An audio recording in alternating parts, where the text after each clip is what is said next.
change of employer. Oh. Anong process ng change of employer?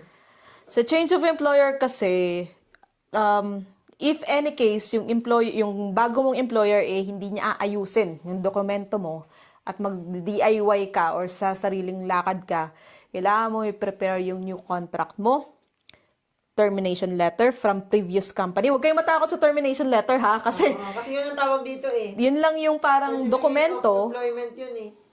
Dokumento yun from your previous employer na tapos ka na sa kanila. Kasi pag hindi sila nag-issue ng ganyan sa'yo, continuously silang magbabayad ng tax para sa'yo. Kasi may share din yung company sa pagbabayad ng tax. May share sa sa'yo. So, ganun. Para mas stop na yung pagbabayad nila ng tax sa'yo, i-issuehan ka nila ng termination letter. So, Baka isipin nyo na terminate kayo kasi binigyan kayo ng termination paper. yun. So, contract, termination letter, at address, accommodation. So, kung